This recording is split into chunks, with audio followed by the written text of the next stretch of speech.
Today's episode of Constructive Conversations is a little different than usual. I want to share an interview that taught me a lot. It's an interview with myself 10 years from now, or more accurately, an imagined version of who I could become 10 years from now. I created it with the help of my OpenClaw agent. It has access to our company's goals, challenges, and history, and used that context to shine a light on what I need to work on to reach the next level. The conversation was incredibly helpful for me, so I want to share it with you. My hope is that it gives you a few questions to ask about your own future as well. Let's get into it. Nick Svake, welcome. You are the founder and CEO of Calgary Custom Concepts, which is now doing $25 million per year in revenue. The company has seen explosive growth over the past decade, and I heard you recently completed an Ironman in Kona, Hawaii. From the outside, it looks like business and life are going very well. What are people not seeing when they look at that picture? They are not seeing how close the early version of the business came to breaking me. The growth looks clean when you compress it into a headline. Living through it was not clean. There were years when the opportunity was bigger than my ability to hold it. What do you mean by your ability to hold it? The ceiling was not talent, it was capacity. I could dream big, I could sell, I could work hard. But the real question was whether I could become the kind of man who could hold what I said I wanted without letting the business consume everything around it. So the public success came after a much messier chapter. What was happening inside the company then? The business was producing beautiful work on top of an immature operating system. We had skill, we had demand, we had ambition. What we did not yet have was matching discipline. What did that look like day to day? Open loops everywhere, collections that depended on my mood, change orders not captured fast enough, payment terms too soft, margins not protected tightly enough, too many things living in my head, too much hero mode. Too much I'll just handle it, and then leadership-wise, I was implying standards instead of enforcing them. That one hits a lot of founders. Because it is common, we tell ourselves we are being patient or kind or understanding. A lot of the time, we are just avoiding discomfort. Unclear standards are not kindness. They are cowardice with nice branding. Strong line. It was a painful lesson, but a necessary one. Most business pain is delayed truth with interest. Delayed truth with interest. Say more. Every avoided follow-up, every soft expectation, every pricing compromise, every messy handoff, every number you do not want to look at, every conversation you postpone because you want to stay liked. All of that compounds. Founders want to believe pain appeared suddenly. Usually it did not. Usually it was building quietly while we were flattering ourselves with activity. So what was the first real shift? Elections, no glamour, no founder mythology, just collect the money. Not exactly the sexy origin story. No, but it is real. A lot of people want a branding lesson when what they really need is a receivables discipline. What changed for you there? I stopped treating follow-up like an emotional event. If money is owed, clarity is kindness. Calm, direct, documented follow-up is not rude, it is professional. Did you have a framework for that? Now, what I call the 3-day truth loop. Walk me through it. Day 0, the invoice goes out clean. Clear amount, clear due date, clear payment method, clear next step. Day 1 after due, friendly confirmation. Hey, just checking this landed on your end. Can you confirm timing? Day 3, direct call, not another vague email, a call. I want to close the loop on this today. Is there anything preventing payment? Day 7, real escalation. We need this resolved by Friday to keep the account in good standing and avoid affecting the schedule. That is very simple. Simple, not easy, that is the trap. People keep hunting for complex answers because the simple ones require courage. Did it work? Immediately, not perfectly, but immediately, we found money hiding in discomfort. Money hiding in discomfort. Always collections, pricing, firing, sales calls, apologies, scope conversations. The money is often sitting on the other side of the conversation you keep postponing. Once collections were under control, where did you focus next? Absolutely, I stopped thinking about sales as persuasion and started thinking about it as leadership. What is the difference? Persuasion is insecure, leadership is clear. A weak salesperson tries to convince. A strong salesperson diagnoses, frames reality, creates clarity, and leads the client toward a clean decision. Sometimes that decision is yes, sometimes it is no. What it should never be is vague. What was wrong with your earlier sales posture? I was too eager to be chosen. I wanted the project. I wanted the revenue. I wanted the validation. And clients can feel that. Your language changes, your frame softens. You start negotiating against yourself. You over-explain, you make yourself too available. It smells like fear. So what changed? I got calmer, more curious, more direct, more detached. Detached from what? Detached from needing any one prospect to say yes, still committed to serving them, still serious about helping them think clearly, but not dependent on their approval. A shift matters in business, and honestly it matters in life. Give me the framework. 5 C's: context, consequence, criteria, commitment, close. Break it down. Context is, why are we here? What are you trying to create? Why now? Consequences, what happens if this stays unresolved or gets handled badly? Criteria is what actually matters in the decision. Not just price, trust, disruption, quality, timeline, communication, long-term value. Commitment is, if we can solve this properly inside the range we discussed, are you ready to move? Then close is simple. Here's the recommended path, here's the investment, here's the next step. Clean. It works because it respects people. Nobody wants to be pitched. People want help making a good decision. Was there one question that changed your sales conversations more than the others? Yeah, what would make this a no-brainer for you? Why that one? Because it reveals the real decision. Sometimes it is budget, sometimes it is fear of disruption, sometimes it is lack of trust, sometimes it is misalignment between the decision makers. And sometimes it is that they do not actually want a premium process. Great, that is useful. Clarity beats pretending. At what point did the business start to feel different? When I stopped celebrating revenue by itself and started respecting cash, margin, and management capacity. Explain that. Revenue is loud, profit is quiet, cash is oxygen, management capacity is the skeleton. If you grow without those, you are not building a business. You are building a bigger panic attack. What metrics became non-negotiable? Weekly cash position, 13-week cash forecast, gross margin by job, sales pipeline by stage, estimate to sold conversion, change order capture time, labor efficiency, rework rate, client satisfaction. And one that sounds strange but matters a lot, founder calendar leverage. What is founder calendar leverage? How much of my week was spent doing work only I could do versus work I had failed to delegate, document, automate, or delete. That is brutal. It was brutal. It was also freeing. When you look honestly at your week, you find out fast whether you are a CEO or just a stressed coordinator with authority. Is that where buying back your time came in? Yes, but I had to understand it properly. Buying back your time is not about becoming less useful. It is about recovering energy for the work that actually requires you. What did that look like in practice? First, I tracked my time, 2 weeks, no romance, just reality. Then I sorted tasks into 4 buckets: drain, danger, dollar, destiny. Explain the buckets. Drain tasks take energy and do not require your unique judgment. Danger tasks are things you are bad at that can hurt the company if you keep doing them. Dollar tasks create near-term revenue or margin. Destiny tasks are the things only you can do that build the future: vision, key relationships, sales mastery, leadership, brand voice, strategic decisions. Which do you delegate first? Danger, then drain. People say delegate what you hate. That is incomplete. First, delegate the things you do badly that create risk. Example. Founder follow-up that depends on mood. Job documentation that lives in memory. Cash forecasting that gets distorted by optimism. Inbox chaos. Any process where your personality is substituting for an operating system. That is a sharp way to say it. Needed to be sharp. I had to stop confusing effort with design. Some of what fell hard was just bad design. When did leadership start to change? When I realized standards needed behaviors, not slogans. What standards mattered most? 5 of them: craftsmanship, communication, cleanliness, ownership, and pace. Why those 5? Because they were broad enough to shape culture and specific enough to become visible. Craftsmanship means the work is beautiful and built right. Communication means no surprises. Cleanliness means the site feels cared for. Ownership means problems do not float around looking for a victim. Pace means we move with urgency without becoming sloppy. How do you make those real? Every standard gets a behavior. Communication becomes daily updates by a set time. Cleanliness becomes end-of-day photos and reset. Ownership becomes every open loop having an owner. Craftsmanship becomes checklists, peer review, and no hiding mistakes. Pace becomes clear daily targets and follow-through.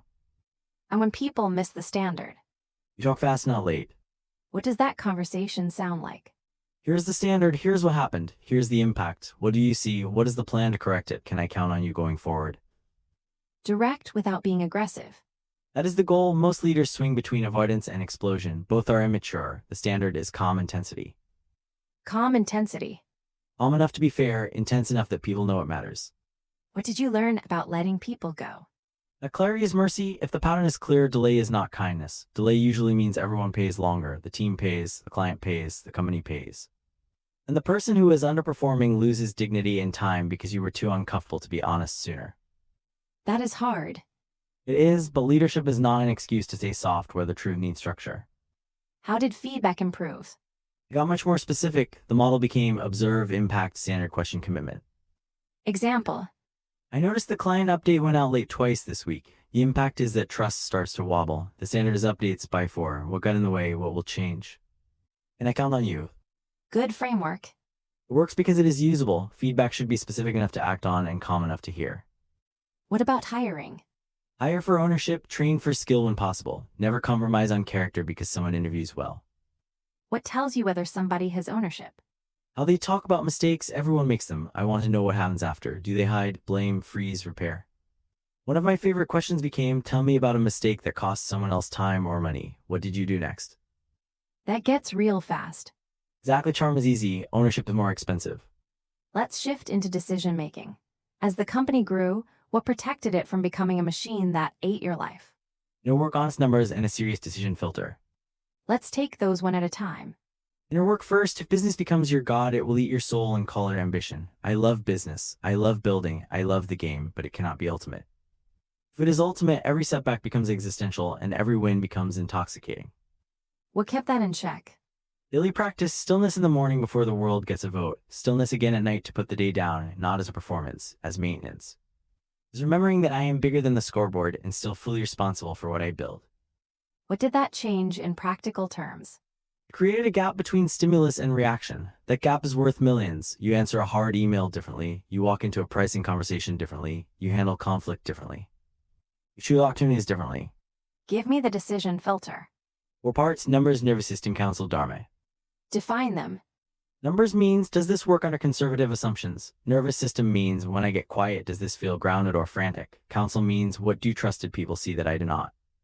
Dharma means, does this line up with the work I am actually here to do, or is my ego dressing something up? That is not a standard business school framework. Maybe it should be. A lot of expensive mistakes happen because people only consult the spreadsheet or only consult their feelings. Both alone are dangerous.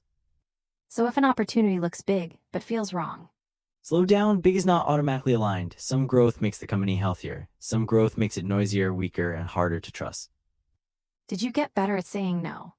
Much better. You have to. Opportunity creates distraction. A company can die from bad success just as easily as from obvious failure. What kinds of things deserve a no?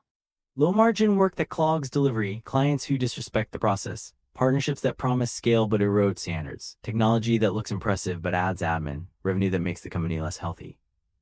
Revenue that makes the company less healthy is a nasty phrase. Because it is real, some revenue enters as sales and leaves as stress for work, resentment, and turnover. How did your relationship with pricing change? Stop pricing from insecurity and started pricing from responsibility. Responsibility to who? Client, team, company, future. Underpricing is not generosity. It is a lie. Someone always pays for it later. How do you price responsibly? Full cost, target margin, complexity, risk, capacity, brand position, then communicate value clearly and let the client make an informed decision. Did you lose deals? Of course, and that was healthy. If nobody ever says no to your price, you probably are not pricing with enough honesty. What did you learn about client fit? You need a red flag list and you need to respect it. Give me the list. Disrespectful to admin, wants a discount before value is understood, avoids budget but demands certainty, says this should be easy, rushes the timeline while keeping the scope vague, tries to move outside the system. Wants a premium outcome with a bargain process, treats craftsmanship like commodity. And if those flags are there, Either qualify hard or walk. Not every client should become your client. Protecting the standard is part of the service. let's talk about scale more broadly. As CCC grew from under $1 million into a much larger company, what broke at each stage? At the early stage, cash breaks first, then delivery consistency, then management quality, then culture and focus. Walk through the stages. Stage 1 is survival to stability. That is cash, discipline, collections, margin, basic leadership, clear offers, fewer leaks. Stage 2 is stability to repeatability. That is sales process, estimating standards, production rhythms, hiring scorecards, cleaner financial cadence. Stage 3 is repeatability to leadership bench. That is manager decision rights, training, accountability systems, scorecards. Stage 4 is leadership bench to platform. That is when the business can grow through people, process, brand, and systems instead of founder adrenaline. Founder adrenaline. A lot of companies look stable from the outside, but underneath they are still feeding off the founder's nervous system. Problems rise because everyone still waits for the founder's energy, not because the company has real structure. How do you know you have actually bought back your time? When the business can run without your emotional adrenaline, not without leadership, not without standards, but without your constant internal combustion. What has to exist for that to happen? Clear decision rights, meeting rhythms, financial visibility, training, brand standards, scorecards, a leadership bench. And one more thing founders hate hearing: people need room to be imperfect long enough to become capable. That is tough for founders. Very. Founders often delegate tasks but not trust. Then they hover, correct, grab it back, and tell themselves nobody can do it like them. That is not leadership. That is addiction to indispensability. Did you struggle with that? Absolutely, indispensability gives you importance, control, and an excuse. If everything needs you, then you never have to face the scary question, what is my highest contribution now? And what is the answer? Vision, culture, key relationships, capital allocation, sales leadership, better questions, strong judgment, clear communication, not micromanaging every moving part. You keep coming back to questions. Because questions are levers, a good question can save a year. What questions matter most? For yourself, what truth am I avoiding? Where is complexity hiding cowardice? What would this look like if it were simple? What does the business need from me now? Not what do I feel like doing? What am I tolerating that keeps recreating this problem? And for leaders, What outcome are you owning? What's the real constraint? What decision do you recommend? What have you already tried? If this failed in 90 days, why would it fail? and in sales, Why this? Why now? What are you afraid will happen if this goes badly? What would make this feel worth it 3 years from now? Who else needs to feel good about this decision? that is strong. Let's touch family and home, because a lot of business conversations turn into legal steroids for neglect. That is true. People say they are doing it for their family while becoming unavailable to the actual people they claim to be serving. So what did you have to learn there? Presence has to be designed, not hoped for. Family cannot just get whatever is left for clients, fires, and ego have taken their cut. What made that real? A few simple things: phone away at dinner, real check-ins with my wife, a transition ritual before walking in the house. Protected time that does not depend on whether I feel relaxed enough to deserve it. Transition ritual.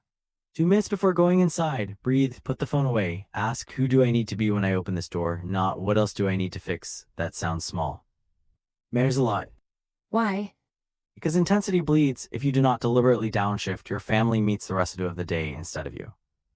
And if you fail at that? Prepare fast, do not defend it, do not get philosophical, just tell the truth. I was distracted, I was sharp, I was not really here, that is on me. That is practical. It has to be. Grand ideals are useless if they do not improve Tuesday night. What about health? Your body is stronger and your mind is steadier now. What drove that? Respect for boring consistency, endurance training helped, strength work helped, sleep helped a lot, but really it was a shift in philosophy. Your body is not packaging, it is the instrument. What did endurance sports teach you about business? Missing, fueling, recovery is humility. You cannot adrenaline your way through a long race, and you cannot adrenaline your way through a decade of building. You can fake it for a while, then you pay. Did health actually improve business performance? Completely, I made better decisions. I was less reactive, more willing to have hard conversations, more patient at home. That last one matters. If your optimization protocol makes you sharper with the people closest to you, your protocol is trash. Patience as a health metric. One of the best ones. Let's talk technology. You work in a very physical business. How does tech become leverage instead of a distraction? I'm reading technology as leverage for truth, speed, and taste, not as toys. Taste is an interesting word there. Because in a premium service business, technology is not just about efficiency. It is about helping people see clearly, decide confidently, and experience the standard earlier. What rules kept you from turning into a tool collector? One rule saved us a lot of pain. Technology must reduce cognitive load or increase truth. If it does neither, kill it. That is good. Founders love adding tools. Operators love removing friction. Those are not the same instinct. Where did AI help the most? Follow-up systems, sales prep, call summaries, proposal drafting, task capture from voice notes, training materials, financial review, strategic thinking, content repurposing, but the big caveat is important. AI does not remove the need for judgment. It raises the value of judgment. Meaning? Lazy thinking gets amplified faster, so does clear thinking. The leaders who win do not use AI to avoid thought. They use it to multiply thought, consistency, and speed after the thinking is real. Were there specific operating loops that mattered? Lead to close, job to review, insight to content. Explain them. Lead to close means every inquiry gets captured, qualified, followed up, and moved to a clear next step. Job to review means every sold project moves through kickoff, updates, change tracking, closeout, feedback, and reputation building. Insight to content means every useful lesson, site moment, client transformation, mistake, or decision can become teaching if you capture it properly. That brings us to content. Your podcast and media have become a meaningful part of the business. Why do they work? Because they stop performing certainty and start documenting the real climb. What is the difference? Performed certainty is look how dialed I am. Documented climb is here is what happened, here's what it taught me, and here's what might help you. One is branding theater. The other builds trust. Did you have a framework for that too? Core SCAR lesson framework invitation. Break that down.